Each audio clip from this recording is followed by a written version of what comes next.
작년에 여러 가지 인천시도 가능 발전 협의회에서 안을 만들긴 했지만 안을 만들어서 제안을 했을 때도 흔쾌히 청년 예술인들에 대한 지원과 육성의 그 의미를 깊이 또 이해해 주시고 함께 해주신 유경희 부위원장님께서도 힘을 써주셨기 때문에 조례 제정까지 있을 수가 있었습니다. 오늘 그 유경희 부위원장님 진천광역시 의회 유경희 부위원장님께서 이 조례가 어떻게 또 제정이 되어 왔는지 조례에 대한 내용들도 함께 설명해 주시니까 잠시 준비해 주셨습니다. 발제 들어보도록 하겠습니다.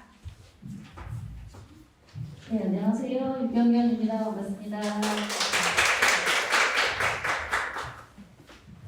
제가 조례를 부평 부의원이었어요. 이번에 이제 인천시 문화복지위원으로 지금 활동을 하고 있는데 조례 제정을 하면서 와 이렇게 끊임없이 제정으로만 끝나지 않게 계속 뭔가를 하면서 불러내는구나. 네, 그래서 우리 아마 부서에서도 다른 조례는 이렇게 많은 간담회라던가 조례 이후에 이런 토론회 과정이 그렇게 바로 이어서 많지는 않거든요.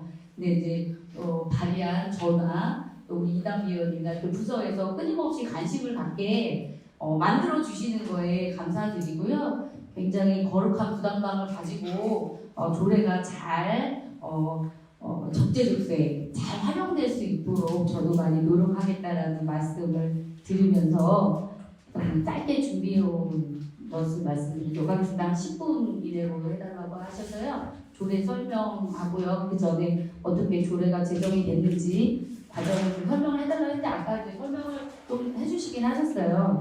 저희가 이제 조례 제정하기 전에도 굉장히 많이 모였었거든요. 그 중에 가장 먼저 청년예술인 간담회를 아마 4월 22년도 4월 28일 날 시작되면서 여기서부터 조례가 탄생이 된 것 같습니다.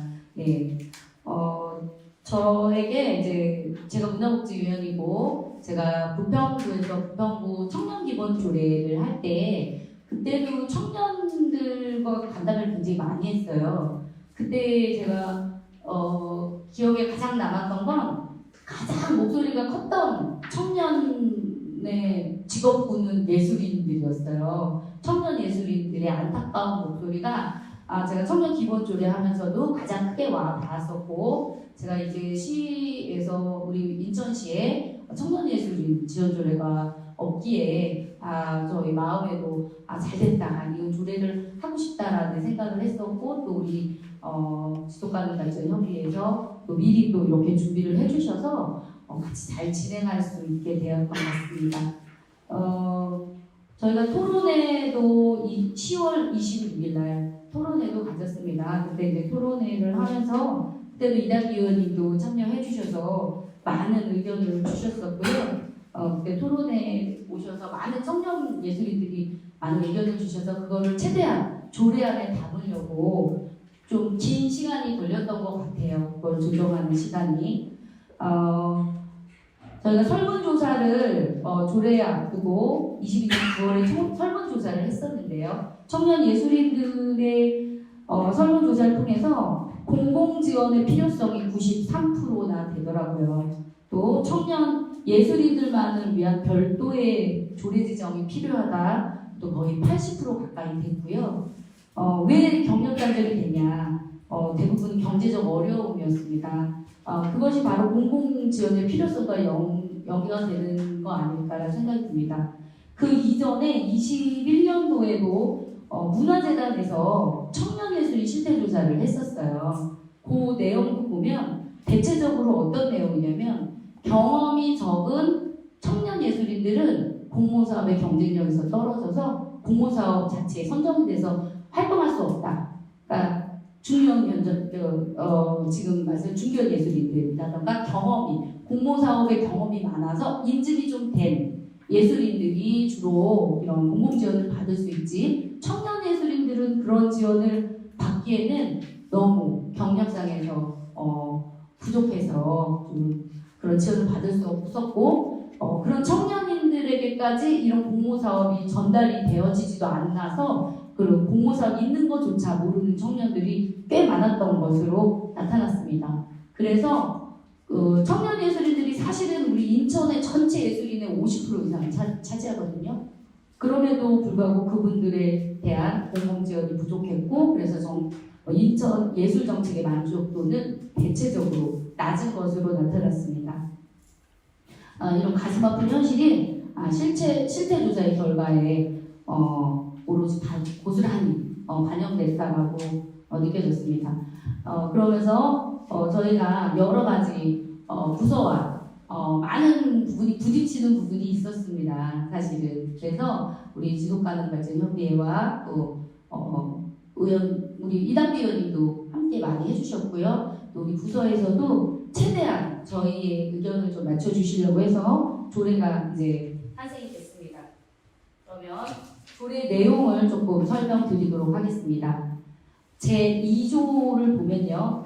청년이란 인천광역시 청년정책 및 지원에 관한 기본 조례에 따른 사람을 말한다라고 되어 있습니다. 이게 청년기본법에는 청년의 연령이 34세로 되어 있잖아요. 근데 청년기본조례, 저희 인천시 청년기본조례에는 39세로 되어 있어서 조금 상한을 높게 설정하도록 청년기본법이 아닌 청년기본조례의 연령에 따르게 되었고요. 청년예술인도 지금 저희가 보면은 보통은 청년 예술인 지원을 받으려면요. 예술인복지법에 따라서 예술활동 증명을 완료한 등록 예술인들이 대상이에요. 근데 그 등록 예술인이 되기에 청년 예술인들은 많이 준비도 사실은 이제 막 시작해서 여러 가지 어려움을 겪고 있습니다. 그래서 저희가 그것도 조금 더 완화시키자 해서 문화예술진흥법에 따라서 이러한 활동들을 업으로 하는 사람을 말한다로 저희가 이제 그것도 조율하는데 좀 여러 가지 문제에 부딪혔었습니다. 법적인 문제에도 부딪혔고요. 여러 가지가 이거는 이 조례에 담을 수 없다라는 의견들이 있었는데 어쨌든 계속해서 저희가 토론을 해본 결과 그래도 업으로 바꾸는 게 낫겠다. 이 증명 등록 예술인으로 하기에는 우리 청년 예술인들이 너무 이 조례에 지원을 받기에는 좀 벽이 높지 않을까라는 생각에 문화예술진흥법 제2조 제1항 제1호에 따른 문화예술의 창작, 실현, 기술 지원 등의 활동을 업으로 하는 사람으로 저희가 청년예술인을 명시했습니다. 제5조를 보면요. 아까도 우리 과장님께서 말씀하셨지만 기본 계획 수립 의견 잘 받아서 잘 해주시겠다고 했습니다. 네, 기본 계획은 5년마다 저희가 수립을 하지만 보통 이 기본 계획이 5년마다 하거든요. 그래서 5년마다 하기로 했고 또 연도별로 대신 시행 계획 수립은 매년 하는 걸로 저희가 여기다 조례에 명시를 했습니다. 저희가 이 기본 계획 수립에 들어갈 내용은 사실은 어떻게 보면 6조의 지원 사업에 들어가는 내용과 비슷합니다. 그래서 저희가 이런 청년 예술인들이 활동할 수 있는 전반적인 부분을 지원을 해드리고 또 이 어떻게 체계적으로 지원을 할지 기본 계획과 시행 계획을 수립할 것입니다. 가장 힘들었던 게 이제 8조였어요. 8조 위원회 설치였는데요. 사실은 저희가 이 부분은 굉장히 많이 부딪혔었고 여기저기 많이 부딪혔었고 심사할 때 사실은 심사하는 위원들에게도 반발이 좀 있었습니다. 왜냐면 청년들의 별개위원회를 구성하는 거잖아요. 청년 예술인들의. 그런데 지방법제처에서는 지방자치법 제30조 제4항에 따라 성격이 유사하거나 기능이 유사한 위원회는 통합하여 운영하도록 규정을 하고 있어요. 그러다 보니까 저희가 인천시에 인천광역시 문화예술진흥위원회가 있거든요. 그러니까 어떻게 보면 연령층만 다르지 문화예술은 같은 지원 사업이기 때문에 별도의 위원회를 둔다는 부분에 많은 벽에 부딪혔었어요. 근데 저희가 간담회를 통해서 청년들의 의견을 받은 것, 또 우리 여러 가지 의견을 통해서는 또 저의 생각 또한 그렇고요. 그러니까 인천 안에 얼마나 많은 청년들이 있음에도 불구하고 위원회는 굉장히 많은데 청년들만을 대상으로 하는 위원회는 하나밖에 없거든요. 시 안에. 그렇다면 청년 예술인들을 위한 위원회가 하나 더 생겨도 청년을 위한 위원회는 2개밖에 없는 거예요.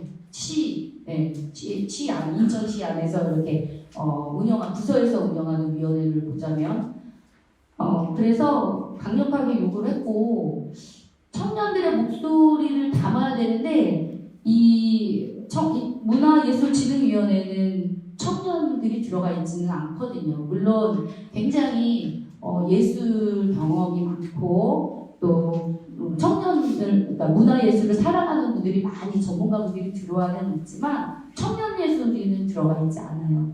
그래서 청년예술인 몇 분 정도를 그러면 위원회에 포함시키는 걸로 해서 바꾸자라는 얘기도 많이 있었는데 어쨌든 끝까지 밀고 가서 결국에는 저희가 다 같이 해낸 거거든요.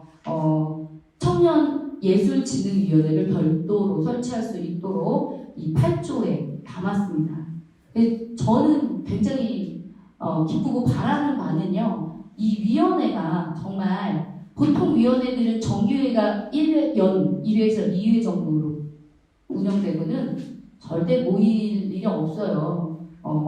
정기 1에서 2회 하면 보통 1년에 한 번 정도 모이는 위원회가 대부분인데 제가 이 청년위원회를 주장하면서 청년위원회는 아마 임시회도 많이 열 거다. 일단 모이게 되면 너무 할 얘기들이 많고 너무 건의할 사항들이 많기 때문에 정기회의로 끝나지 않을 거다라고 제가 위원님들하고도 약속을 했습니다. 한번 지켜보셔라. 그래서 제가 부탁드리는 건 우리 위원회가 구성이 되면 정말 1년에 정해져 있는 정기회 1, 2회가 아니고요. 수시로 모이셔서 이 청년 예술, 문화예술에 대한 정책을 많이 개발해 주시고 많이 제안을 해 주시고 하셔서 저희 기본 계획에 넣었으면 좋겠다라는 바람입니다.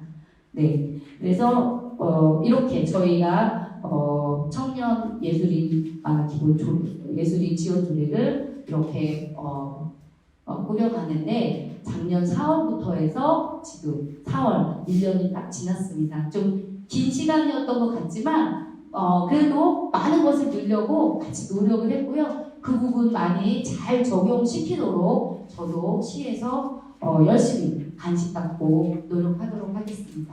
네.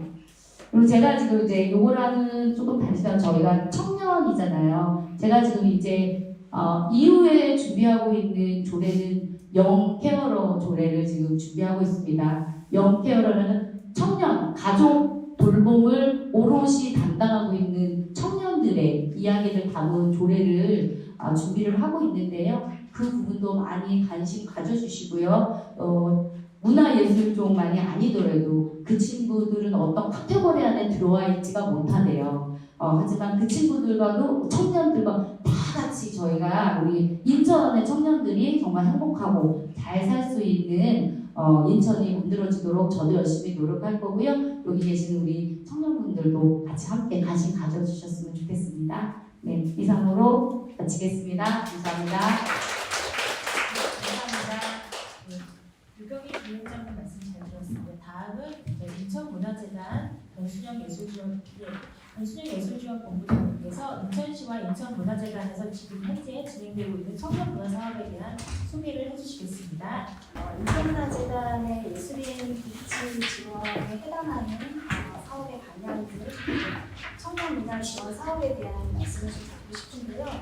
이에 앞서서 사실 이제 인천문화재단이 이제 문화예술 인천시에 이제 예술인들을 위한 문화예술 지원 사업을 하고 있는데, 예술이 이제 그 공공재니까 이 예술을 왜 지원해야 되지? 이 예술이 우리 사회에 어떠한 영향을 미치게 될까? 여러 등등의 질문들이 있으면서 공공의 재원으로 그리고 시민들의 세금으로 재원을 확보해서 예술을 지원해야 한다라는 그런 강의성에 이제 내재되어 있는 국지론에 대한 부분, 그리고 예술을 위한 이제 예술 지원에 대한 근거들, 그리고 정책으로 예산을 이제 공공의 재원을 수립해서 예술을 지원하긴 하지만 그 정책의 목표를 위해서 예술을 수단화했을 때 예술성을 침해할 수 있기 때문에 조건 없는 지원에 대한 얘기들, 여러 가지 주제들이 있는 것 같습니다.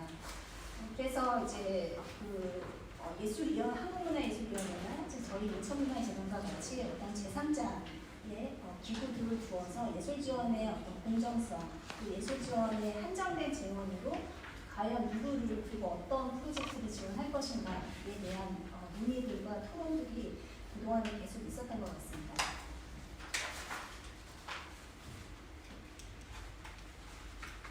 그렇게 될 때 이제 공공의 지원으로 예술을 지원하기 때문에 이제 예술이 이제 공공 정책의 대상이 되고 그렇게 공공 정책의 대상화됐을 때는 또 그 재원을 투입해서 예술을 지원하기 때문에 그 예술 지원 사업의 또 아웃풋 성과를 또 기대를 하게 되고 거기에 따라서 공공 지원에 대한 여러 가지 결과치, 목표치들을 이제 정량적으로 요구하는 그런 부분들에도 예술인들이 많이 맞닥뜨리게 되시죠. 그랬을 때 이제 이러한 그 예술 재원의 분배에 대해서 공공성을 더 강화하자라는 시기가 있는가 하면 또 예술에 대한 부분들이 사회적인 영향을 미치는 부분에 있어서 사회적 공헌을 강조하는 시점이기도 합니다. 그래서 현재 예술가는 뭐 시각, 문화, 공연 이렇게 장르 중심으로 예술가를 구분한다기보다는 예술가에 대한 정체성도 굉장히 확대되고 다양화되었다고 생각합니다. 그래서 매개자로서의 예술가라든가 아니면 기획자로서의 예술가, 사회적인 행동가로서의 예술가 등등의 예술가에 대한 정체성의 논의들이 확대되는 부분들로 저희가 앞으로 이제 얘기하게 될 예술인 복지법이라든가 청년 예술인에 대한 정의 그리고 지원의 근거들을 논의할 때 반드시 좀 짚어야 될 부분이라고 생각합니다.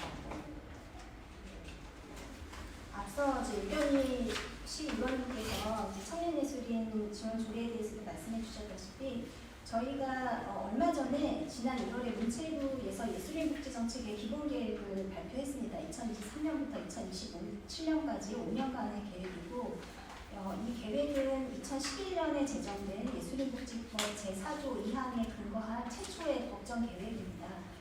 그래서 이 기본 계획에 따르면 크게 가면은 예술의 자유, 예술가의 권리에 대한 근거들을 헌법이 보장하는 가치에 대해서 근거를 두고 예술인에 대한 복지 안전망 강화가 필요하다는 보편적이고 사회 부정적인 후가치에 모인 예술인들을 위한 지원에 대한 근거, 예술의 가치와 영향을 고려했을 때 장기적이고 수요자 중심인 예술인 복지 정책에 대한 패러다임 전환이 필요하다는 사회적 투자에 대한 관점도 짚고 있습니다.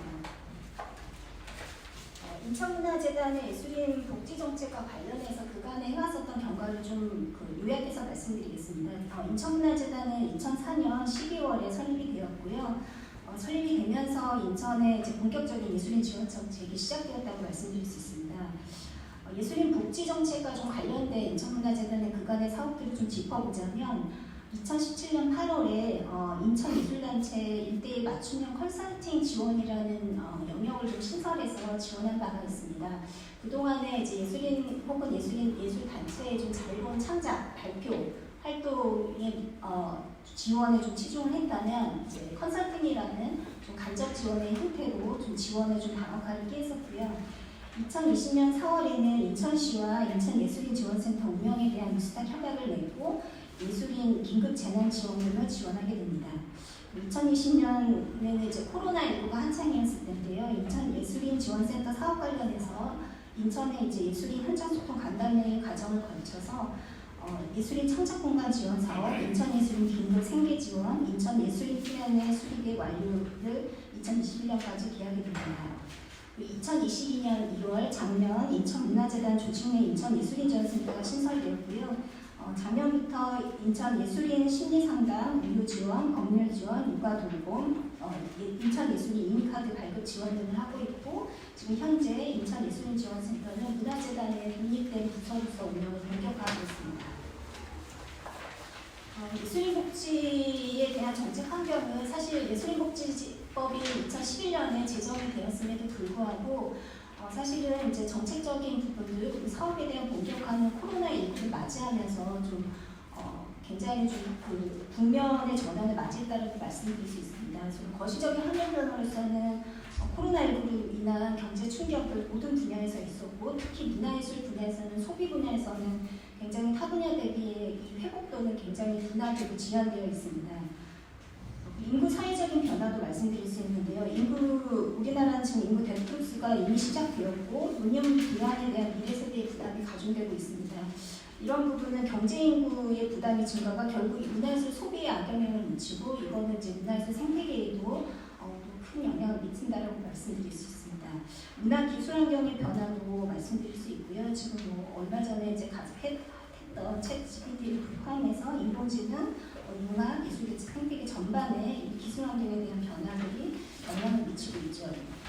문화예술의 환경 변화는 지금 코로나19가 이제 작년까지 올해 초반까지 장기화되면서 예술 행사들이 대부분 취소되었기 때문에 예술계의 장기적인 예술 활동의 중단이 굉장히 치명적으로 영향을 미쳤고요. 다수 예술인들이 실업급여라는 그런 사회 안정망의 사각지대에 놓여 있음을 다시 한번 좀 자각하게 되고 좀 긴급한 현안으로 대두가 되었습니다. 예술인 고용보험은 그래도 기존에 이제 근로자에게만 적용되던 사회보험제도를 예술인에게도 적용을 하게 되고 예술인의 사회안정망을 통해서 예술인의 사회안정망 개선과 지위, 권리에 대한 의미 있는 조치로서 평가를 하고 있습니다. 문화예술 융복합에 대한 부분들은 전통적인 어떤 이제 장르 간의 경계가 붕괴되고 있고 예술인의 다양한 협업 그리고 다양한 멀티 장르에 동시에 이제 프로젝트를 하게 되는 그런 영향들의 증가도 볼 수 있습니다.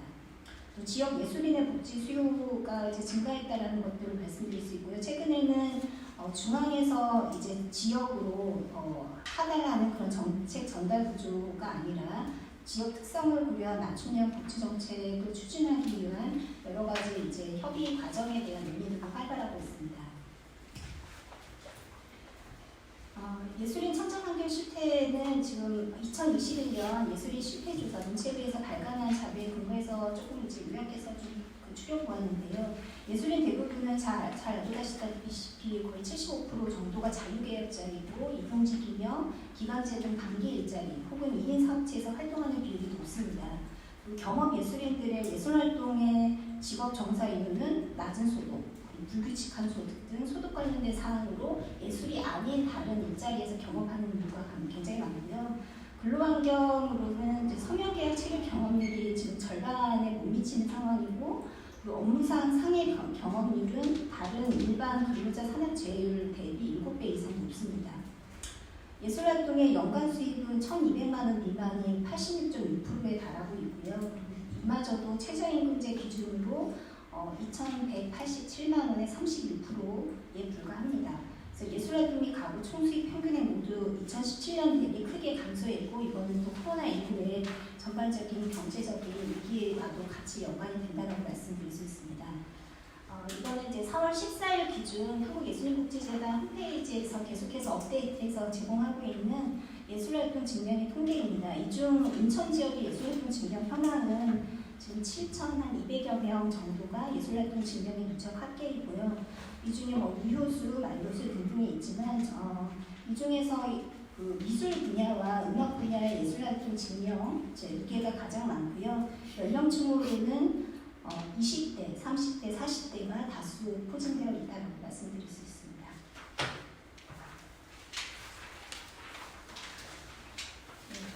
올해 2023년 인천문화재단 예술인 지원센터의 사업으로 좀 간략하게 말씀드리겠습니다. 첫 번째는 예술인 권익 지원 및 보호를 위한 사업이고요. 이 분야에서는 종합검진을 올해 신규로 지원을 하고 있습니다. 그래서 직업 예술인의 안정적인 창작 활동과 건강 관리를 위해서 1인당 30만 원 범위의 기본 건강검진 외에 추가 건강검진 할 수 있는 부분들을 지원을 하고 있습니다. 올해 약 3억 원의 예산으로 지원을 하고 있고요. 매 월마다 신청을 받고 있습니다. 그 외에 심리 상담에 대한 지원들을 하고 있습니다.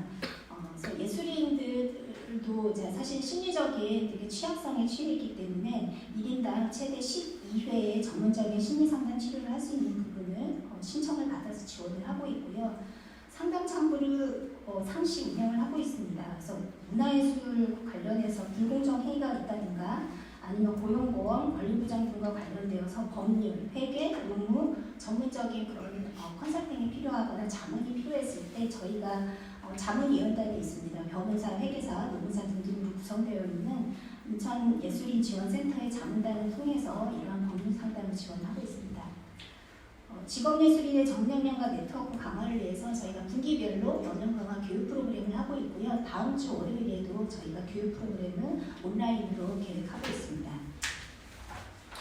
예술창작 기반 조성을 위하여 인천 소재의 창작 공간의 연 임차료를 50%를 지원을 하고 있습니다. 올해 예산은 1억 7천여만 원 정도고요.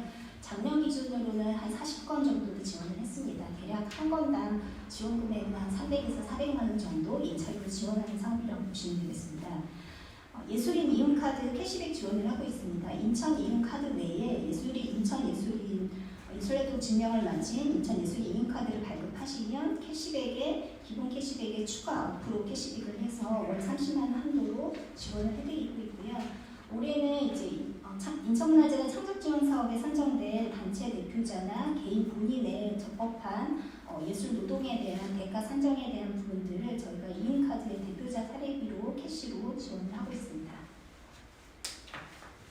다음으로는 인천문화재단 청년문화 사업에 대한 추진 경과를 말씀드리겠습니다. 저희가 재단이 이제 청년 사업이다라고 이렇게 뚜렷하게 타이틀을 걸고 하지는 않았지만 그동안에 청년지원법이 없을 때에도 사실은 이제 청년 세대 그리고 시민예술가에 대한 관심을 기울여왔고요. 그 시작으로 좀 거슬러 올라가 보자면 2008년 2월에 저희가 이제 지역 내 문화예술 기획인력 운영 지원 사업을 했습니다. 예전에 이제 문화인파원이라는 사업이었고요. 인천 내에 있는 문화예술 단체들의 문화 기획 인력을 저희가 인건비를 지원하는 사업을 진행해 왔었습니다. 2010년 7월에는 시각예술 분야 인천 시민작가교육 전시고 인터뷰를 해서 인천 내에 좀 젊은 시각예술인들의 작업들 그리고 작가들을 소개하는 전시를 펼쳐보는 바가 있고요. 2013년에는 문화예술 역량가가 신진예술가 프로그램으로 동행을 하고 음악예술 분야에서 신진 젊은 예술가들을 발굴해서 트라이볼에서 데뷔하는 공연을 지원한 바가 있습니다. 2016년에는 청년예술가 지원사업 바로그 시장을 좀 시작한 첫 해이고요.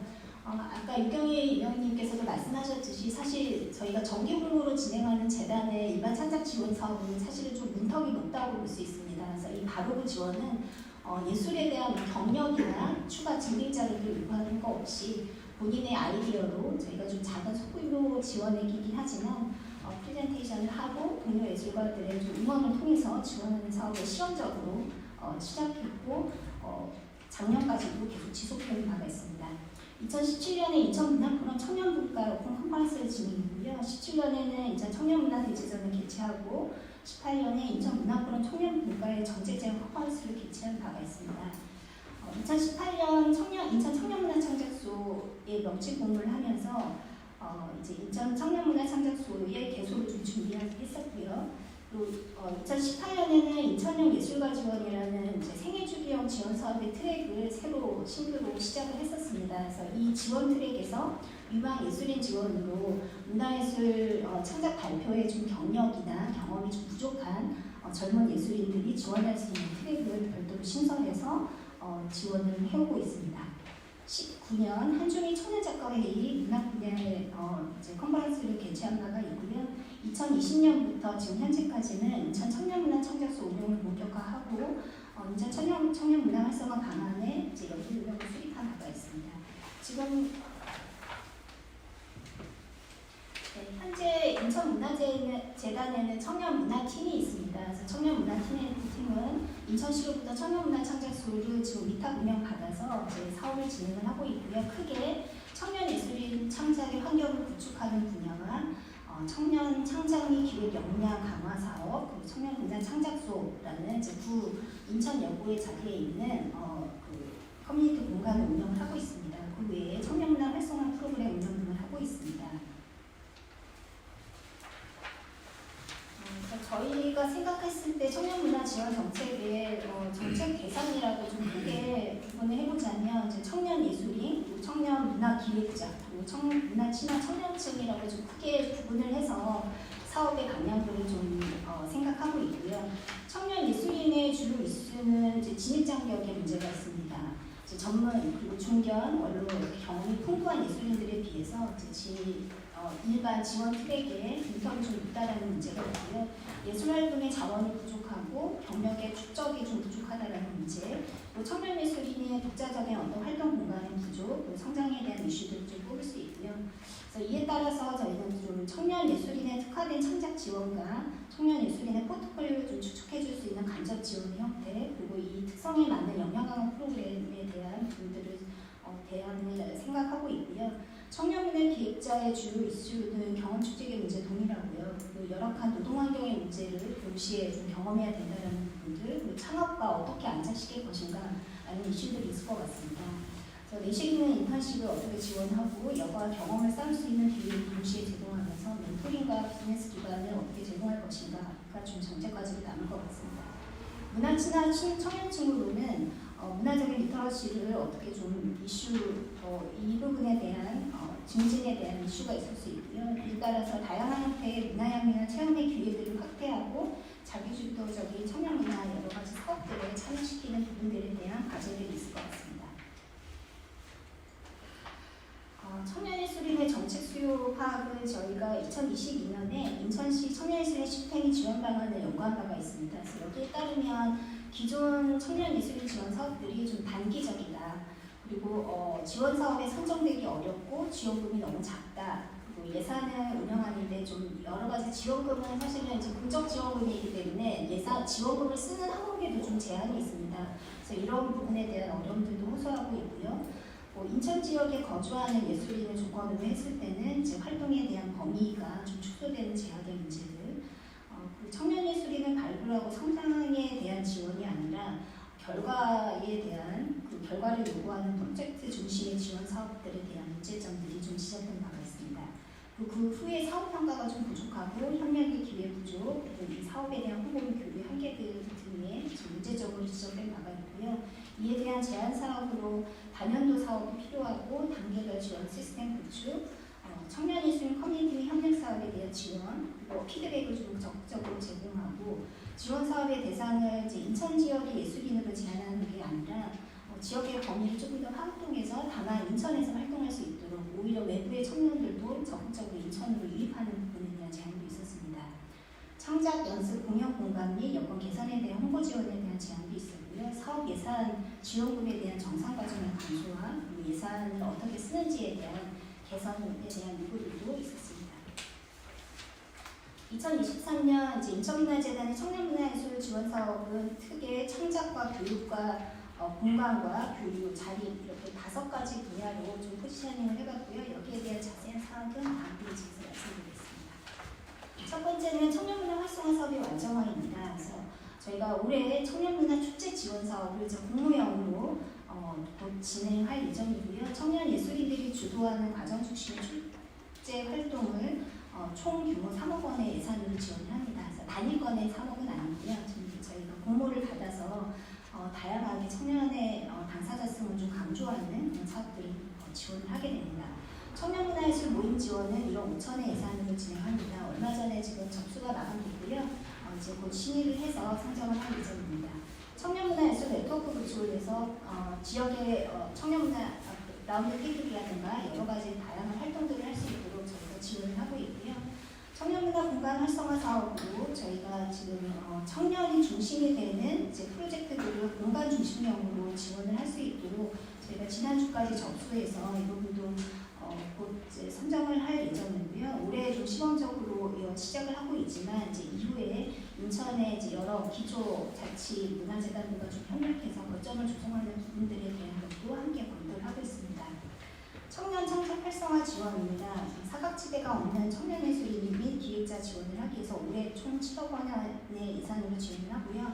준비 단계에 대한 지원, 창작 활동에 대한 지원, 국제교육, 청년 예술인의 자립 지원을 하는 부분을 올해 좀 새로 신설을 해서 준비 단계에 있는 부분들이 조금 더 본인의 포트폴리오를 준비할 수 있는 예비 단계에 대한 지원까지도 저희가 사각지대 없이 지원을 하도록 하겠습니다. 저희 동인천에 있는 청년문화 창작소 기반의 기획사업들의 다각화 분야입니다. 저희가 인천 내에 있는 지역기관 청년 탐구 지원을 하고 있고요. 그래서 인천의 청년들이 좀 그룹을 구성해서 지역을 탐구하고 다양한 주제로 리서치 활동을 하는 부분들을 저희가 지원을 하고 있습니다. 그 외에 청년문화 인력의 운영과 양성을 지원하기 위해서 강의, 워크숍, 특강 등 교육 프로그램에 대한 운영 지원을 하고 있고요. 인천 지역 내 한 달 살기 거주를 통해서 청년의 창작활동을 탐색 실현하는 한 달 살기 지원 사업, 그리고 청년예술과 기획 지원 사업은 얼마 전에 이제 아트 플랫폼에서 결과 보고 전시회 공연 이후 그동안의 이제 청년 지원 사업을 한 자리에 좀 선보인 바가 있습니다. 창작 기록 활성화 지원 사업으로 저희가 이제 청년문화 창작소의 항해일지라는 이제 에세이 등등의 기록에 대한 부분들을 수집해서 홍보하고 지원하고 있습니다. 그 외에 매체 운영을 통한 청년 창작자 성장 지원, 그리고 인천 청년 문화예술 거점 공간에 대한 안정적인 지원 등을 사업을 하고 있습니다. 그래서 저희가 일단 간략하게 좀 말씀을 드렸지만 좀 자세한 내용은 저희 재단 홈페이지에서 계속해서 사업으로 좀 소개하고 있고요. 이후에 궁금하신 사항은 질문해 주시면 또 말씀드리도록 하겠습니다.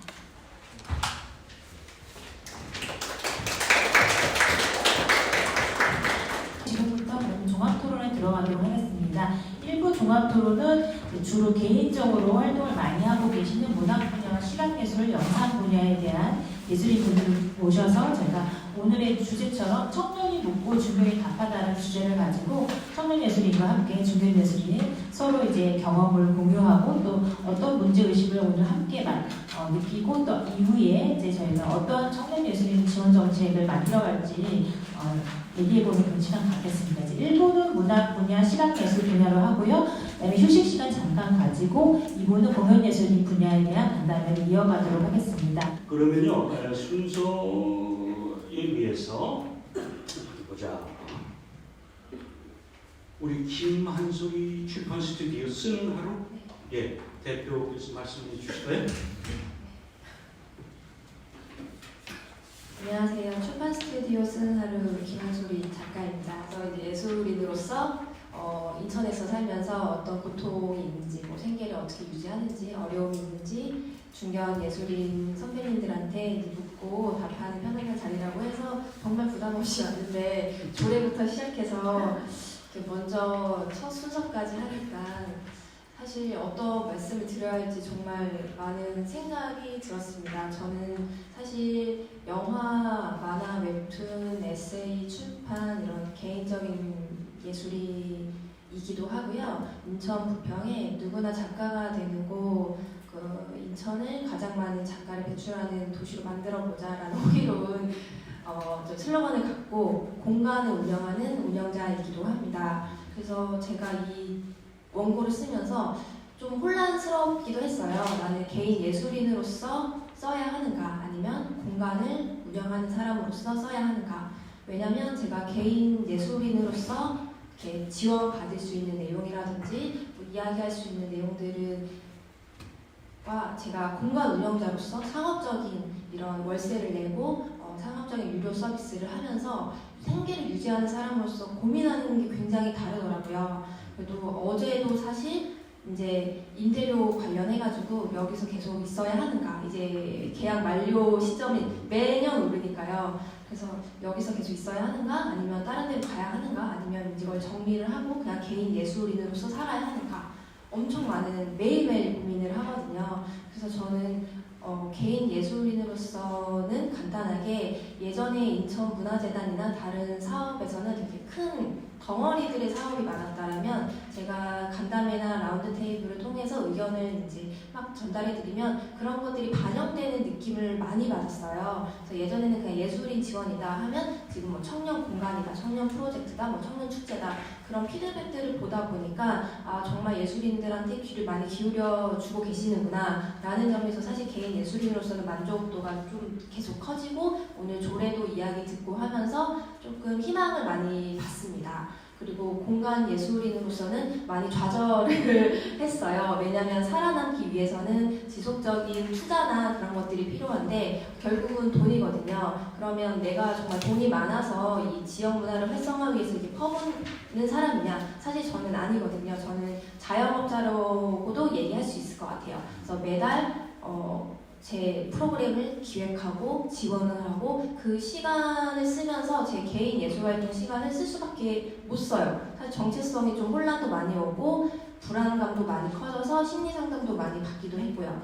그래서 제가 이렇게 상업적으로 독립을 하고 싶어서 열심히 노력을 하면 그런 모습을 다른 예술인들은 약간 이건 예술이 아니다. 또 돈만 쫓는 거다 라고 비난도 많이 받기도 했고요. 실제로 예술 지원, 공간 지원 이런 거에 응모를 하면 너네는 충분히 상업적으로 잘하고 있으니까 지원을 좀 어렵다 뭐 이런 대답을 많이 받기도 했습니다.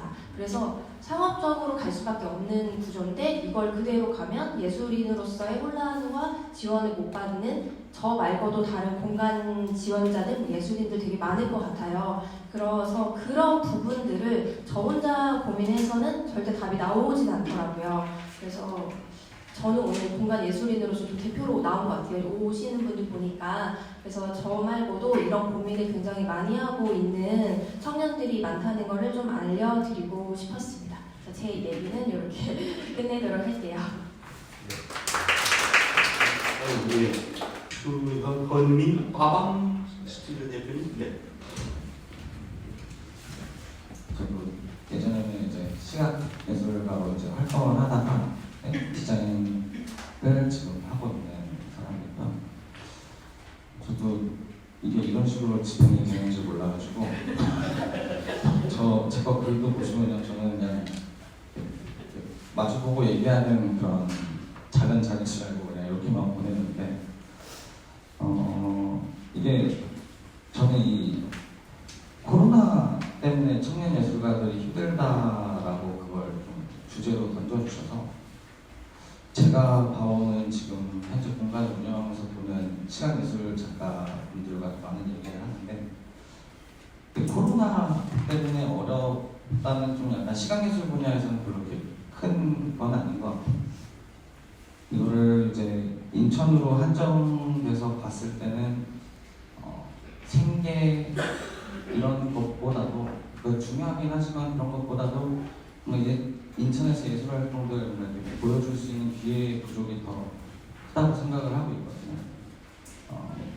저도 그런 걸 좀 인지를 하고 있었어서 저희 공간을 만들어 놓은 그런 기회를 제공할 수 있는 방향으로 공간을 운영을 하고 있거든요.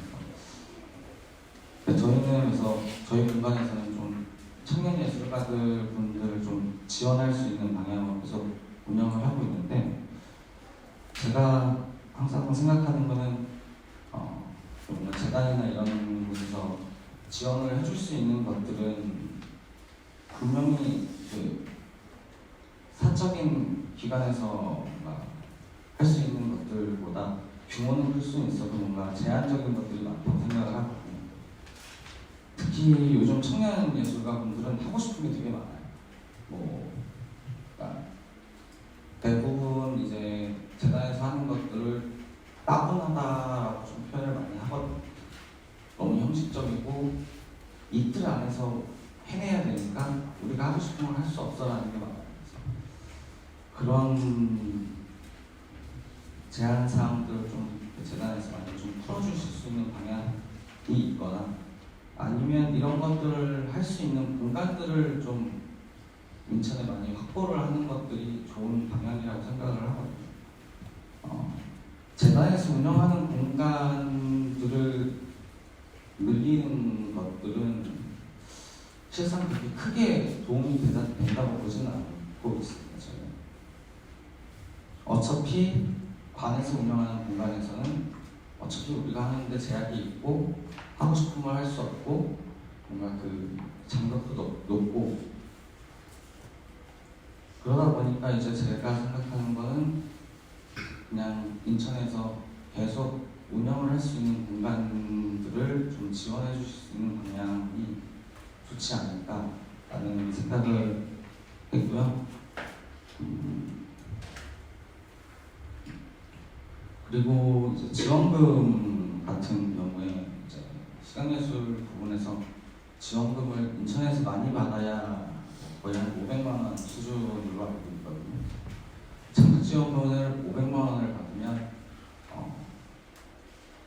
대관, 도로 제작, 홍보비 하고 나면 마이너스가 이때가 더 많아요. 그리고 500만 원이라는 건 최대인 거지. 대부분 200만 원 아래 정도의 지원금을 받을 수 있거든요. 그렇게 되면 이제 200만 원이라는 그 돈을 받고 결과 발표를 전시장으로 하게 되면 오히려 자기 돈을 써야 이 사업을 끝낼 수 있는 상황이 오게 되는 거죠. 그래서 지원금을 어차피 그렇다면 좀 다른 방향으로 재단에서 좀 더 개인이 이제 요청을 해서 제작을 할 때 들어가는 비용보다 적게 계약을 해줄 수 있다면 그런 식으로 이제 좀 다른 방향으로 좀 풀어서 이제 사용해 주시는 것도 좋지 않을까라는 생각으로 적어놨습니다. 저는 얘기할 거는 오늘 여기까지입니다. 감사합니다. 우리 시문에 선생님 발표해 주세요. 네. 안녕하세요. 저는 예술을 꼼꼼히 디자인하는 문화예술교육사겸 마을문화교육활동가 심은혜입니다. 사실 저는 좀 내용을 길게 작성을 하긴 했는데 빠르게 다 이야기를 하고 갈까 생각합니다. 저는 원래 시각 디자이너로 이제 활동을 했었고요. 지금도 사실 시각 디자인 작업도 하고 있습니다. 근데 이제 문화예술교육 활동들이 너무 좋아가지고 지속적으로 지역에서 다양한 활동을 하고 있어요. 작년에는 그 남동구 마을을 이제 저희 문화예술교육 활성화를 위해 가지고 그 청년정책참여단 문화예술국가위원으로도 활동을 하고 있어서 의견을 좀 보태고 있는데 제 이야기를 잘 들어주시는 것 같지 않은 생각이 좀 듭니다. 그래서 저는 요즘 좀 물음표를 던지는 시점이기는 해요. 왜냐하면은 제가 지역에서 이제 문화예술교육 활동가이자 이런 마을문화 커뮤니티 단체를 운영해 오면서 다양한 대상의 시민들에게 이런 문화예술 기회에 대한 경험을 드리고자 노력을 하고 있는데요. 사실 제 개인적인 작업, 창작 활동에는 집중할 수 있는 시간이 거의 없다는 그런 생각이 좀 듭니다. 그래서 사실 요 지금 간담회가 되게 감사하게 느껴졌던 시간이고요. 그래서 저는 키워드를 좀 정리를 해봤는데 일단 저는 활동 공간과 활동가로서의 지속 가능성, 그리고 사업 참여 대상, 네트워킹 관계와 활동가의 역량 강화를 좀 구분을 해서 정리를 해보았습니다. 내용이 좀 많긴 한데 첫 번째로는 좀 활동 공간을 말씀드리고 싶어요. 아무래도 접근성이나 안전성이나 주말 운영, 저녁 운영들이 가능한 곳들이 좀 많았으면 좋겠는데요. 사실 이 의견들은 저희들 사이에서 가장 많이 나온 의견이긴 합니다.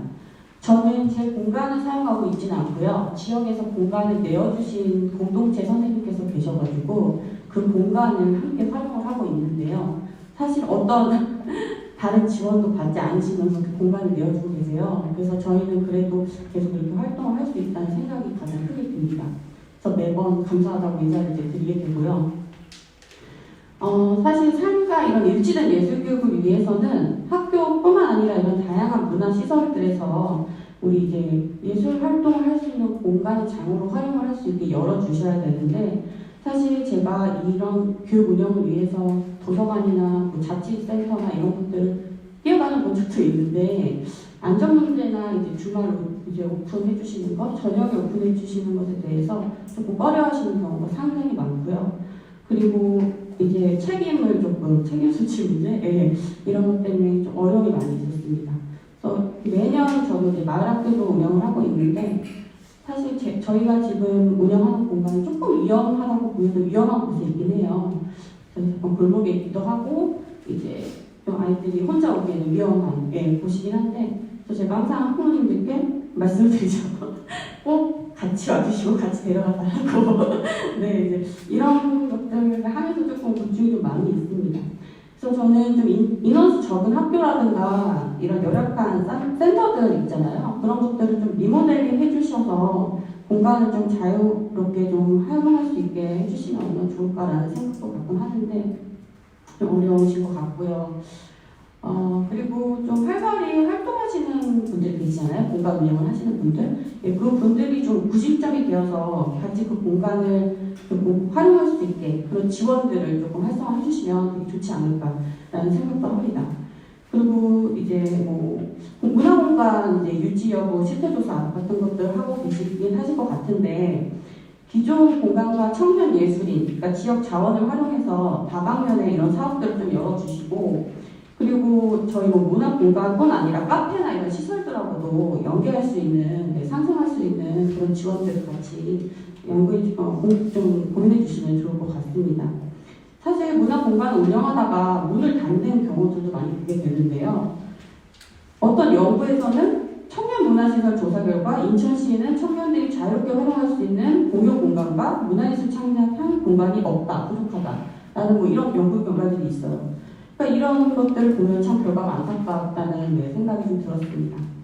그래서 민간 생활문화 공간들이 좀 운영되고 있으나 타 지자체에 비해서 상대적으로 공공차원 청년 전용 공간, 그런 공유 공간, 문화 공간이 부족한 상황이라는 것, 그리고 접근성이 상당히 중요하다는 것도 조금 알아주셨으면 좋겠고요. 조금 자유롭고 획기적인 아이디어를 이제 제시하고 기획할 수 있는 그런 기획들이 좀 있었으면, 사업들이 있었으면 좋겠습니다. 그리고 다음은 제가 두 번째로는 활동가로서의 지속 가능성이거든요. 저도 사실 2014, 15년부터 활동을 해왔던 것 같은데요. 좀 지치지 않고 자신의 정체성을 확립해야 할 것 같습니다. 제가 앞서 뭐 개인 작업이나 창작 활동에 집중할 수 있는 시간이 거의 없는 것 같다라고 말씀을 드렸는데, 사실 지속 가능성을 위해서 우리에게 가장 큰 키워드는 생계이잖아요. 그래가지고 일자리 연계나 이런 문화예술 활동 지원비 등이 좀 더 될 수 있는, 지원해 주실 수 있는 이런 부분들이 있었으면 좋겠는데, 좀 별도의 담당 부서가 특화되어서 지정되지 않는다면요, 단기적이고 일회성 이런 계속되지 못하는 애로사항들이 있을 것 같아서 조금 아쉽다는 생각이 듭니다. 그리고 다음으로는 주체별 역할도 좀 중요하다고 생각을 하는데요. 일반적인 이런 지원 방식이 아니라 지자체나 지역사회, 그리고 저희 청년 예술인이나 기관과의 이런 관계나 역할이 필요하다고 생각이 듭니다. 협업을 할 수 있어서 상호존중 관계가 이루어지면은 행정적인 지원이나 또는 지역사회 이런 문화예술 활동이 교육 환경이 개선하고 청년 예술인 활동 역량을 강화하는 이런 역할들이 필요하다고 생각을 합니다. 그래서 뭐 1년이나 단발성 지원 말고 저희는 인적 자원으로 바라볼 수 있는 그런 시선들이 좀 필요해 보이고요. 그리고 제출 서류 양식을 좀 간소화해 주시면 좋을 것 같습니다. 많이 간소해 주시면 좋을 것 같습니다. 네. 그리고 지속적인 청년문화 전문 인력 연수나 워크숍 이런 것도 많이 지원돼서 활성화되면 좋을 것 같고요. 좀 더 빠르게 말씀드려야 될 것 같아요. 그죠? 제가 너무 시간을 많이 세 번째는 사업 참여 대상이거든요. 그래서 사실 참여 대상이라는 거는 운영자와 참여자 모두를 의미합니다. 사실 청년 예술인의 연령을 보면요, 20세부터 39세로 상당히 넓게 나타납니다. 그래서 뭐 대학생부터 시작해서 직장인, 기혼, 미혼, 1인 가구, 육아, 병역, 단전 예술인까지 있는데요. 조금 사업을 확장하거나 보류 다양하게 고민해 볼 좀 필요가 있지 않을까? 이런 생각이 듭니다. 저도 사실 육아맘이거든요. 그래서 육아맘인데 저희 20대 딱 졸업한 예술인 친구들과 함께 그 청년 정책 참여단을 활동을 하는데 완전히 달라요. 생각하는 것도 좀 다르고 같은 부분도 있지만 그런 부분도 좀 고려해 주시면 좋을 것 같아요. 그리고 이제 기성 예술인보다는 조금 활동 기반이 취약한 저희 청년 예술인이 소외되지 않아야 하는데, 아무래도 신진 예술인들이니까 노하우도 좀 부족하고 경험도 부족하니까 경력이 단절되지 않도록 조금 좀 고려해 주시면, 어떤 방안들을 고려해 주시면 참 좋겠다는 생각이 듭니다. 그리고 앞에 의견이 나오긴 했었는데요. 사실 청년 대상 사업이라고 하고 청년 대상 축제 교육이라고 하는데 청년 참여도가 아주 낮아요. 저희가 최근에 남동구 청년 축제를 했었거든요. 근데 거기 청년들이 거의 많이 오질 않았어요. 우리 어르신들이나 아이들이 많이 왔고요. 제가 몇 명의 청년들이 오셨길래 여쭤봤어요. 어떻게 알고 오셨냐. 그랬더니 알지도 못했는데 사람들이 모여 있어서 왔다 라는 이야기를 들었어요. 저희는 청년대상 교육 프로그램을 준비했었는데, 그래서 어르신들과 아이들이 그 활동을 재밌게 하고 갔던 이런 일도 있었습니다. 그래서 좀 어떤 홍보와 플랫폼 콘텐츠가 좀 활성화돼야 하지 않을까 이런 생각도 들고요. 그리고 네 번째로 넘어가겠습니다. 네 번째는 사람 관계예요. 지금 이런 자리 같은 건데요. 저희 지금 선후배 멘토 멘티 같은 이런 역할들이 너무 좋은 것 같습니다. 사실 나이와는 상관이 없거든요. 예, 그 경험이라는 것은 네, 우리들에게도 배울 것이 있고 어르신들에게도 배울 거 있고 어떤 대상이든 함께 모이면은 네, 서로 어떤 새로운 세대 공간 콘텐츠들이 나온다거나 새로운 기회들이 나오잖아요. 그래가지고 저는 이런 네트워킹이 좀 많이 활성화되었으면 좋겠습니다. 사실 이 자리에 왔는데 몇 번만 알고 다 모르겠더라고요. 다들 활동을 많이 하고 계시는 분들인데도 그래서 그런 기회들 좀 많이 만들어지면 좋을 것 같고요. 마지막으로는 이제 저희 청년 활동가의 역량 강화입니다. 아무래도 제 개인적으로도 당연히 역량 강화를 열심히 해야겠지만 좀 지원적으로도 이런 다양한 문화예술인 직업 능력 향상 교육이나 이런 지원들 해주시면은 저희가 좀 더 활동하는데 도움이 되지 않을까 이런 생각이 듭니다. 그리고 마지막으로 제 이제 발제를 마치면서 말씀드리는 것은 저희 이야기가 사실 매년 이런 이야기들이 많이 나와요. 토론회도 그렇고 전 많이 들었던 것 같거든요. 근데 이런 것들을 담아주시고 일단은 우선은 그리고 좀 문제점을 기존에 있던 것에서 보완해 주시는 방법도 괜찮을 것 같다는 생각이 들거든요. 계속 새로운 뭔가 만든다는 것보다는 우리가 지금 하고 있던 것의 문제점을 저희들 이야기 좀 담아주시면 더 좋지 않을까 이런 생각을 하고요. 저는 인천에서 오랫동안 문화예술인으로 살아남고 싶습니다. 제가 계속 인천의 문화예술인으로 활동할 수 있게 부탁드리겠습니다. 감사합니다. 네.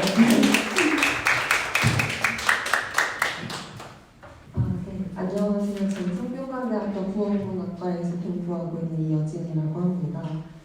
저는 아직 학생 신분이고 졸업을 언제 할지 모르기 때문에 앞으로 조금 더 학생일 텐데요. 그래서 제가 여기 나와도 되는 건지 좀 이 자리가 좀 가분하게 느껴지기도 했는데요.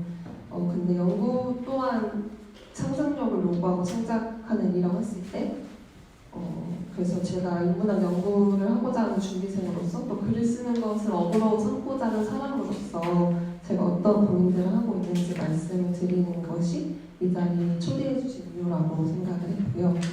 가장 큰 고민은 사실 학비에 대한 문제입니다. 대학원 등록금이 비싸다는 건 잘 알려진 사실인데 보통 학교마다 다르겠지만 장학금을 그 학교에서 준 장학금을 받거나 국가 BK 사업을 통해서 장학금을 받는 경우가 있는데요. 근데 BK 사업 같은 경우는 제가 알기로 국문과 같은 경우에 수도권에서는 단 세 학교만 받고 있고요. 나머지 학교는 거의 못 받는다고 보시면 되고 그리고 BK의 선정이 되기까지도 굉장히 많은 노력이 필요하지만 그 지원 대상 학교로 선정이 된다고 하더라도 제 성과에 따라서 점수가 매겨지고 그래서 이제 성과가 없으면 잘리고 그 학교는 이제 지원금을 받지 못하고 학교를 다녀야 합니다. 그렇게 되면 저는 이제 일을 구해야 되는데 일을 하다 보면 개인 연구 시간이 부족해지니까 약수는 반복되고요.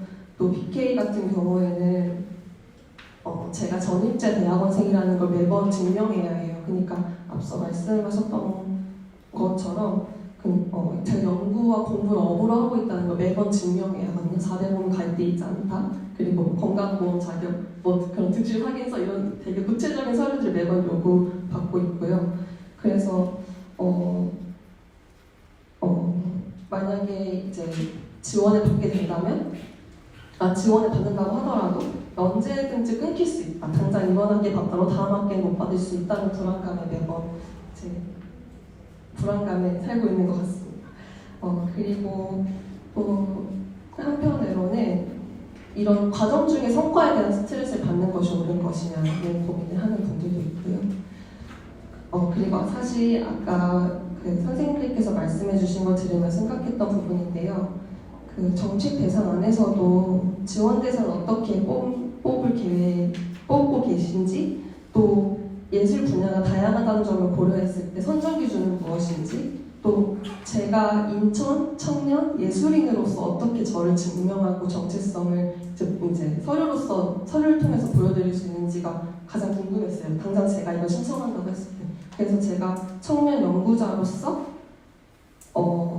제 정체성을 인정받을 수 있는 것일까, 그 지원 대상에 포함될 수 있을 것일까라는 그 고민이 계속 했던 것 같고요. 아무래도 제가 학위 과정 중에 있다 보니까 그 과정을 후에야 이제 학위를 받고 난 후에야 자격이 생기는 것이기 때문에 그 과정 중에 경제적인 부분이 이제 가장 고민인데요. 근데 이런 고민들이 경제적인 어려움들이 당연하게 여겨지는 것들도 좀 마음이 안타깝더라고요. 당연히 너가 선택하는 거니까 힘든 경제적인 거 감수해야 하는 거 아니야? 당연히 학비 비싼 거 알고 들어간 거 아니야? 라는 질문들을 스스로에게 던집니다. 그래서 이렇게 좀 더 남들보다 오래 공부를 하고 있다는 것 자체가 또 이렇게 앞에 나와서 제 힘든 점을 말씀드리는 것 자체가 좀 스스로 배부른 소리를 하고 있는 거 아니냐는 생각도 하고 있는데요. 그래서 만약 그런 준비 과정 겪으셨던 선생님들께서는 그 기간들 어떻게 보내셨는지, 생업과 학업의 그 균형을 어떻게 맞추고 계신지도 궁금했고요. 또 이제 예술인으로서 직업에 대한 만족감이나 자부심을 어디서 얻고 계신지도 궁금했고, 또 이제 앞서 이제 설명해 주셨던 어떤 문화사업들의 현장에서 느끼고 계신 선생님들의 의견들도 좀 궁금했습니다. 이상입니다. 감사합니다. 인천 독립영화협회에서 활동가로 활동을 하고 있고, 그리고 독립영화 작업을 하고 있는 손다혜라고 합니다. 오늘 이 자리에 오면서 저를 뭐라고 소개를 드려야 될지 조금 다시 한번 고민을 좀 하게 됐는데, 또 인천에서 뭔가 제가 독립영화 쪽에서 이제 활동을 해온 거는 3년 정도 되고요. 저는 활동을 사무국장부터 시작을 해버려가지고 29살에 그 직함으로 지금까지 소개되고 이제 인사하고 그렇게 지냈습니다. 근데 이제 올해 들어와서 이제 그 직함이 살짝 불편해지더라고요. 그러니까 왜냐면 그게 사무국장이라는 그게 제 정체성은 아니잖아요.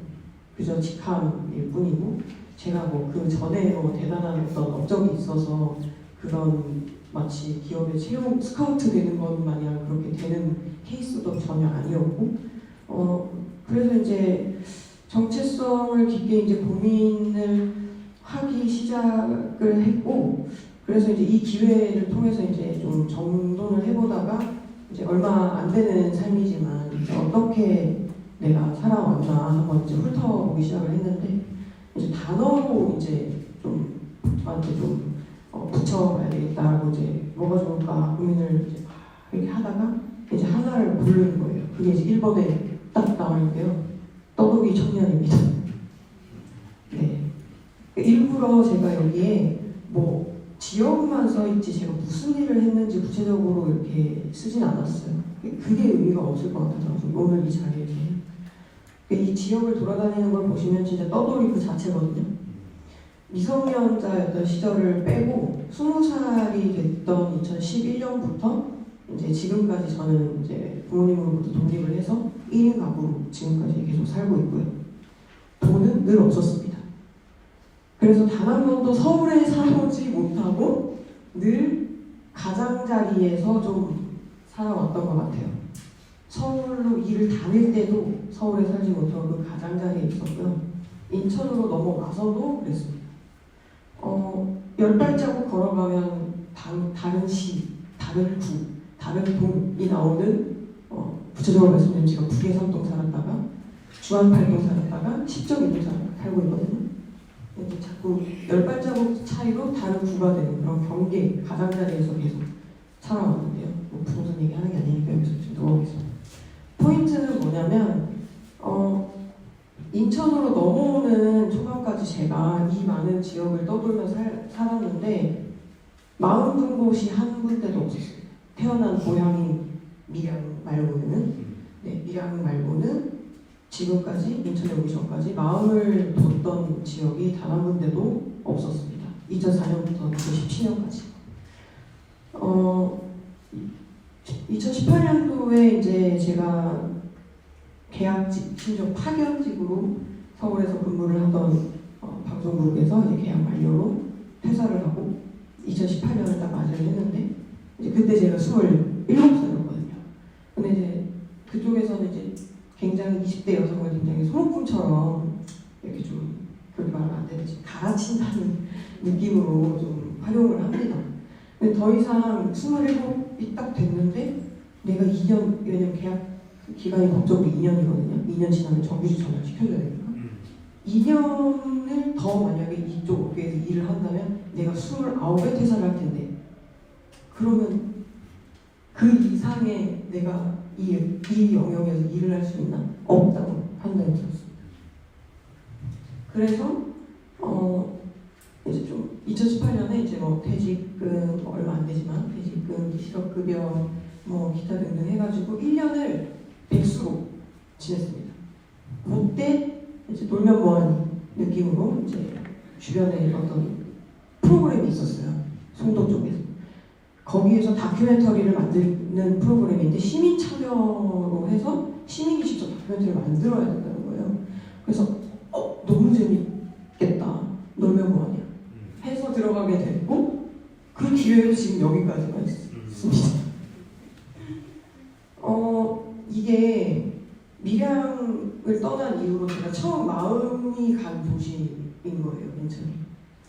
이게 처음에는 사실 일산, 뭐 서울 기준에서 집값이 싸서 왔습니다.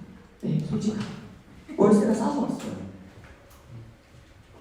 그런데 이제 인천에 뭐 아는 사람도 없었고 뭐 아무 연고가 전혀 없는 도시였는데 그 2018년에 퇴사를 하고 다큐멘터리를 찍으면서 20부짜리인데 다큐멘터리를 찍으면서 작업을 하게 되고 그러다 보니까 아는 사람이 생기고 한둘 생기다가 그 사람들이 이거 해볼래? 저거 해볼래?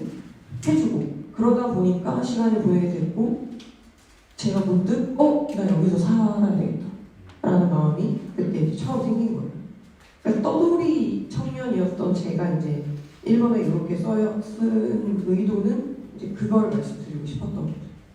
이게 사실 시작인 거였어요.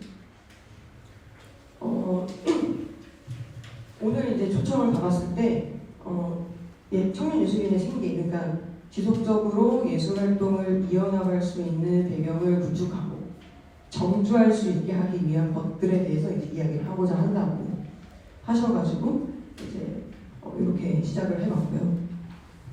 다음으로는 이제 제가 청년으로 살면서 이제 어떤 묘한 오해나 선입견 같은 것들이 조금 있었습니다. 그러니까 다 그러시진 않는데 간혹 가다가 이런 뉘앙스가 섞여 있는 느낌이 들 때가 있어요. 그러니까 청년, 중년, 오늘 이 단어를 써주셨기 때문에 영원한 어떤 정체성은 아니잖아요. 그러니까 흘러가는 시간인 거거든요, 사실.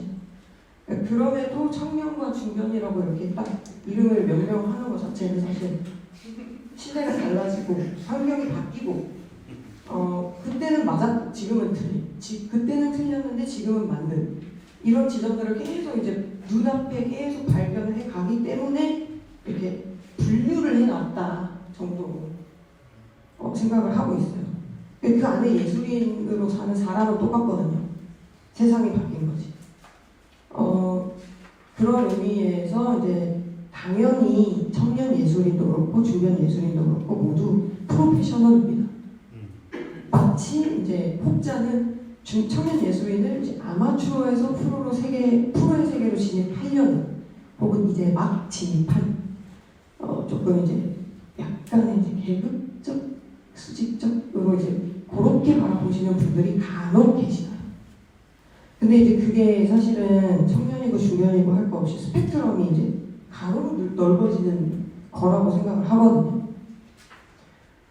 어느 단계를 이렇게 올라서는 그런 느낌은 아닌 거예요. 사실 예술인 스스로 가지는 내적 성장도 사실 한 단계 위로 올라간다는 느낌이 아니라 양방향으로 넓혀 나가는 성장인 거라고 생각을 합니다.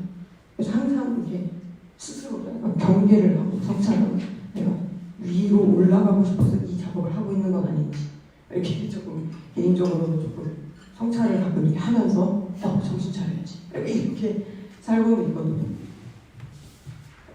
근데 이런 성장은 사실 뭐 청년, 중년, 인종, 성별 아무 상관이 없죠. 그냥 사람으로서 예술인으로서 그냥 이렇게 성장을 해 나가는 거는 다 동일하니까. 3번에 이제 흔하고 쉽게 하는 말들이 이렇게 좀 있어요. 어느 순간에는 들어본 적도 있으실 것 같고 아직도 가끔은 그런 얘기를 좀 하시는 분들이 가끔 계십니다. 굳이 읽지는 않겠습니다. 제가 이제 이런 말들을 듣고 하는 게 이건 개인적인 생각인데 이런 말들에 이런 표면적인 말들에 이제 속아서 어쩌면 뉴스에 이런저런 사건들이 나오는 게 아닌가 이런 생각도 하고 있고요. 사실 이런 말들의 진짜 본 의는 뭘까 이런 생각을 좀 하게 되는데 이 말의 사실 이제 그 깊은 뜻은 예술인 본인이 예술 세계로 만나지고 혹은 만나질 걸로 예상되는 타인, 대중이나 시민들, 그 타인들이 형성하는 그룹이 요새 뭐가 그렇게 재밌어, 뭐에 화가 나고, 뭐에 슬퍼하고 이런 거를 이제 드러나, 따라가라라는 의미인 것 같아요. 이걸 근데 제가 굳이 트렌드라고 말하고 싶지는 않아요. 그 트렌드라는 단어도 너무 표면적인 단어라고 저는 생각을 해서 그러니까 따라다녀야 되는 사람들인 것 같거든요. 근데 아무튼 이거는 골방에 들어앉아서 막 예술한 것으로 고립되지 말라는 뜻이다. 제 생각에는 그걸 말하고 싶은 건데 이제 말이 이제 이렇게 나오는 거예요. 전혀 없어요. 이런 거죠. 본 뜻은 그런 것이다라고 생각을 하고 있습니다. 되게 바쁘죠. 그래서 예술인들이 따라다닐 때가 얼마나 많습니까? 너무 바빠요. 사람들이 뭘 재밌어하는지 막 들어야 되고 봐야 되고 막 얘기해야 되고 너무 바쁩니다. 4번으로 넘어갈게요. 오래오래 예술하기 위해서 전제 조건이 이제 필요하다고 생각을 했습니다. 예술인 이전에 이제 사회적 정체성으로 설명되는 그 시민으로서 살 수 있는 권리, 그리고 예술인이기 이전에, 시민이기 이전에 태어나진 존재하는 인간으로 지켜져야 될 존엄, 그게 이제 전제로 깔고 또 다음을 넘어갈게요.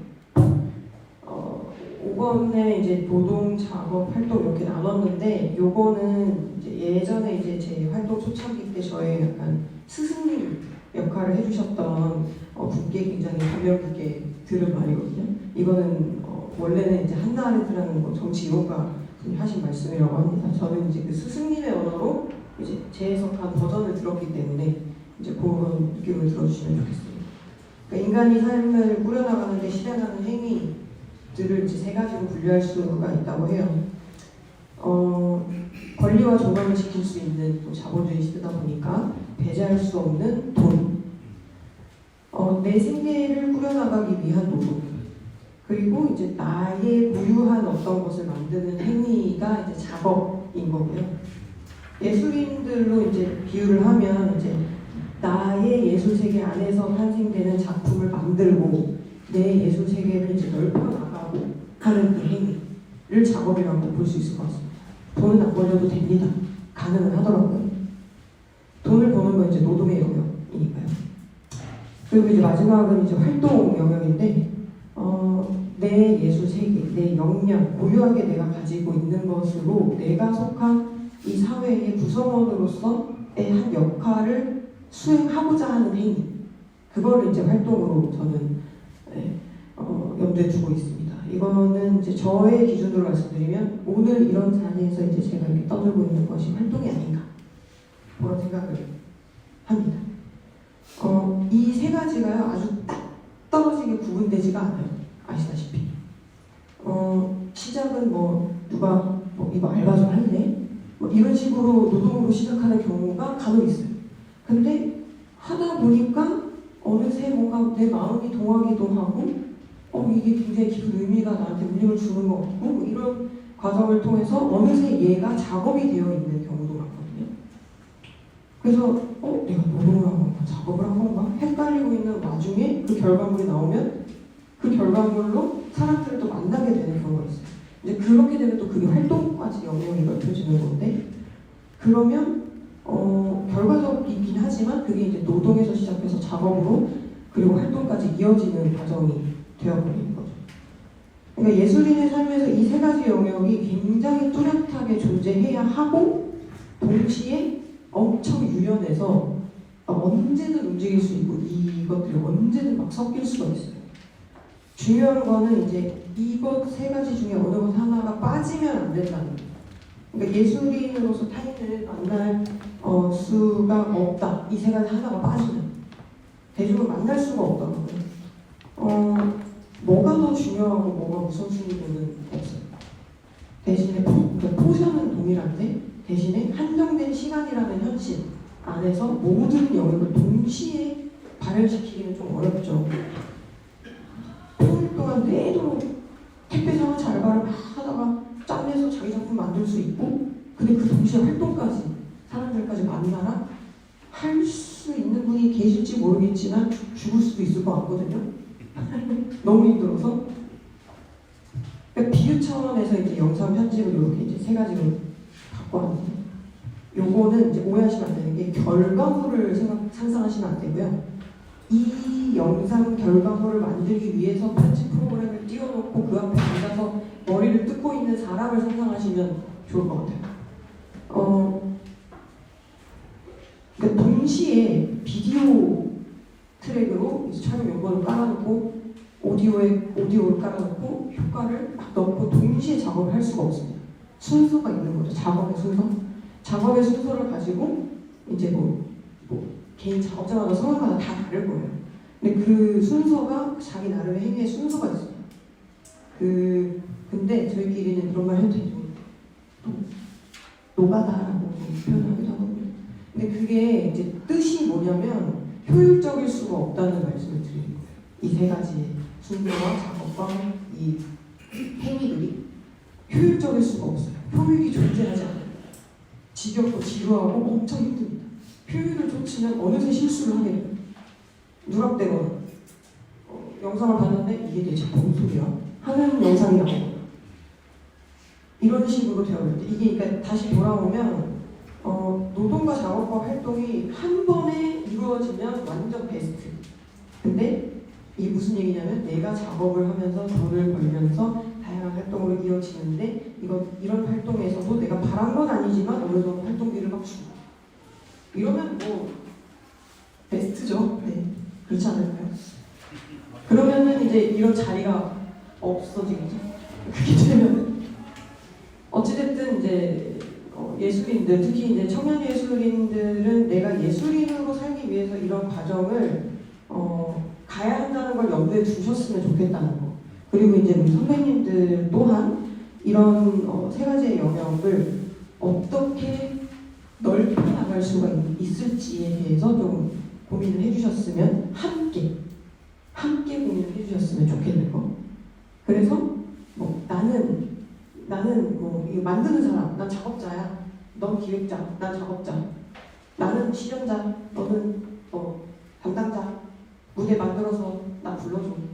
이거는 이제 의미가 없는 세상이 될 것 같아요.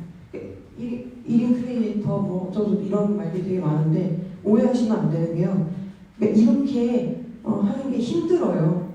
1인 작업을 하는 게 굉장히 힘듭니다. 오해하시지 말아야 될 거는 그거는 이제 패러다임이 바뀌고 있는 거라고 생각을 하거든요. 근데 그 패러다임이 바뀌는 것 자체가 죄는 아니에요. 그거는 그런 시대가 그냥 오고 있는 거고 중요한 거는 그 바뀌어가는 패러다임의 시간 안에서 누가 지쳐나가 떨어지는가 떨어지는가를 너무 예측이 되기 때문에 무서운 거거든요. 무서워서 이제 그게 혼자 그렇게 하는 게 힘들다고 얘기하는 거거든요. 무서워서. 그러니까 예술인으로 살겠다고 다짐한 이상 사실 뭐 쉽게 살기는 그렇다고 봅니다. 저는.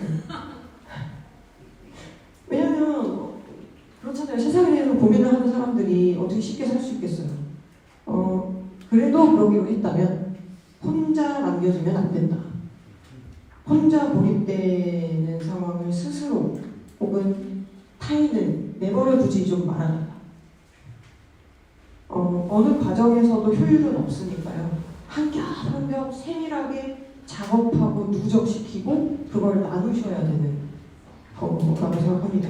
나가 떨어지지 않게 좀 서로를 좀 잘 붙잡아 주셨으면 좋겠고 오늘 이제 시작으로 이제 쭉쭉쭉쭉 가실 스태프들이 그런 것을 기본에 깔아 두셨으면 좋겠고 그 다음을 함께 고민을 좀 해봤으면 좋겠습니다. 감사합니다. 자, 이제 우리 젊은 분들의 이제 아픔들을 좀 전해 들었어요. 중견 두 분이 오셨는데 자, 우리 이병보 우리 작가의 사무처장께서 먼저 포문을 열어주시죠. 도움말 주세요. 예, 짧게 하겠습니다. 이 간담회에 초대받고 나서 제가 청년 예술인으로 포함될 거라고 생각했습니다. 중년 예술인이라고 얘기해서 너무나도 당황했어요. 정말 이런 것도 없이 활동 한 10년 정도 하고 물론 단체 사무처장을 맡고 있기는 하지만 여전히 저도 앞에서 얘기해주신 그런 어려움들은 여전한 상황이라서요. 전혀 바뀌지 않고 있고요. 그리고 이효진 선생님 말처럼 저 아직 박사과정입니다. 저도 아직 17학기째 다니고 있습니다. 네, 그 학교 연구자로서의 어떤 삶과 창작자로서의 삶 이런 것들을 어떤 방식으로 병행해야 될까 되게 많은 고민들을 하고는 있는데요.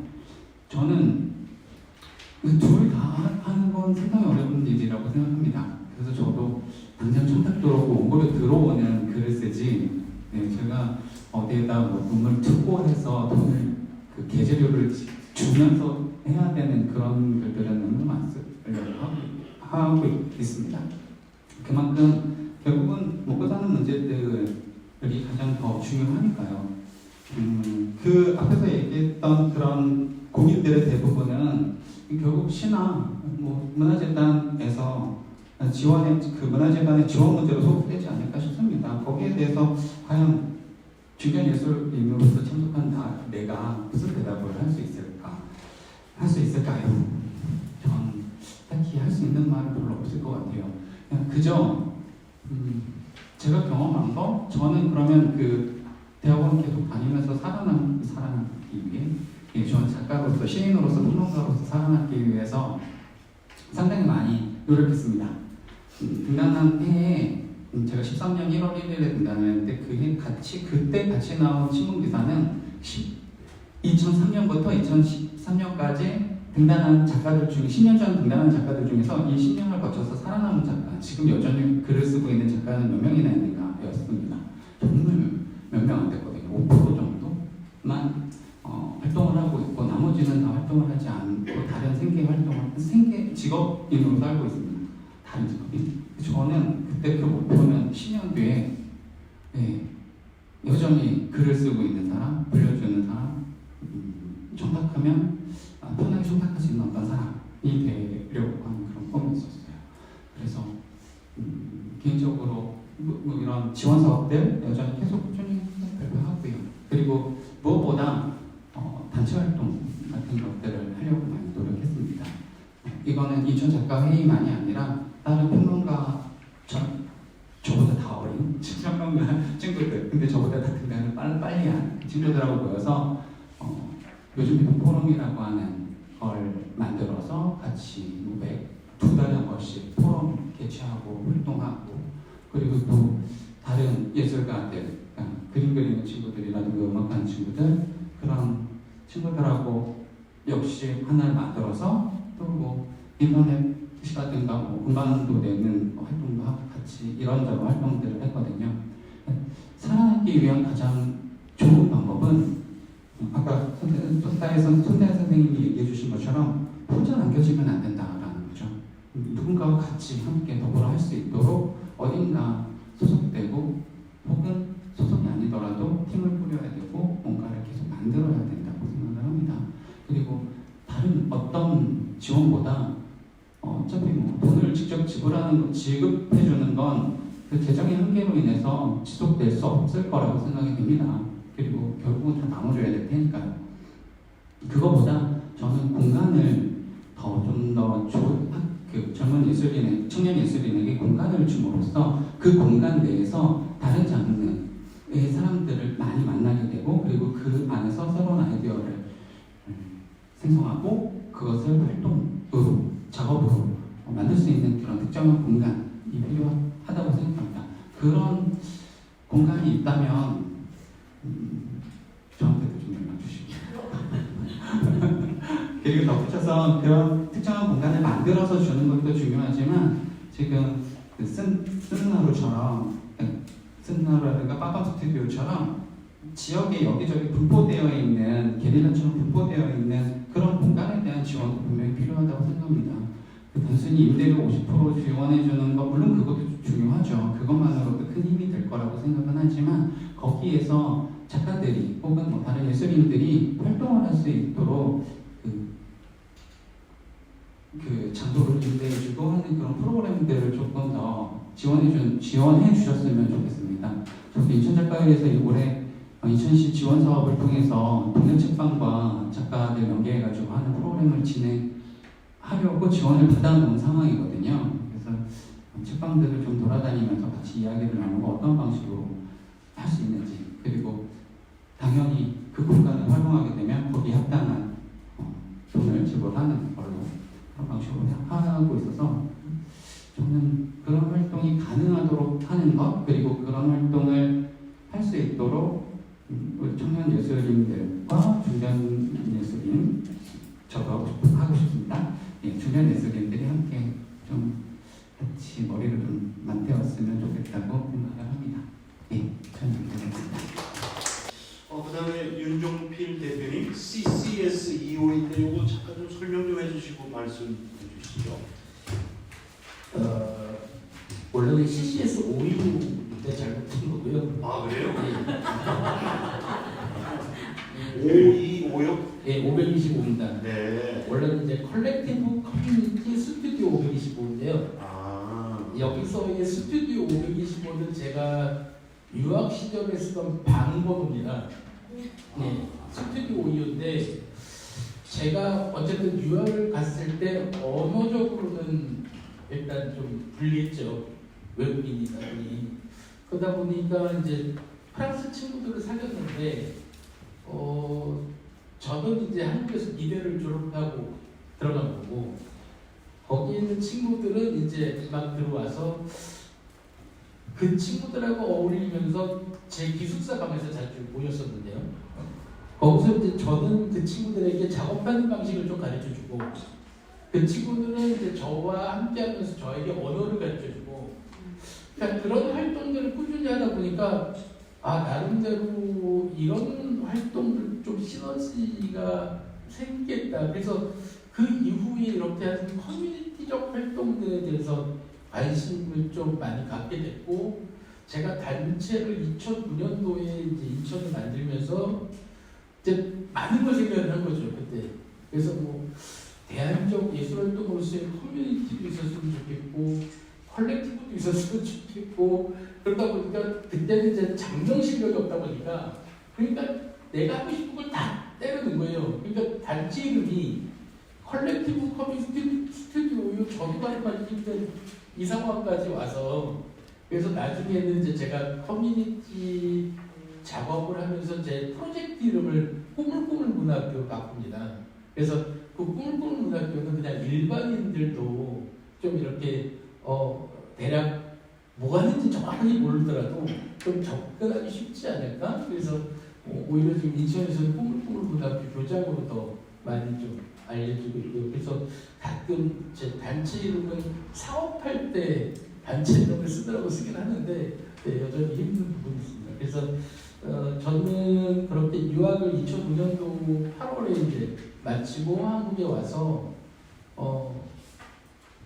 그때만 해도 한 8년 반 만에 유학을 마치고 들어왔기 때문에 한 달 정도는 좀 여행도 하고 쉬었으면 좋겠다 이러고 있었는데 이제 그 안양에서 하던 작가 선배가 문화예술교육이라는 정책이 있다고 그때부터 이제 정책 시범사업이 나오기 시작했어요. 그래서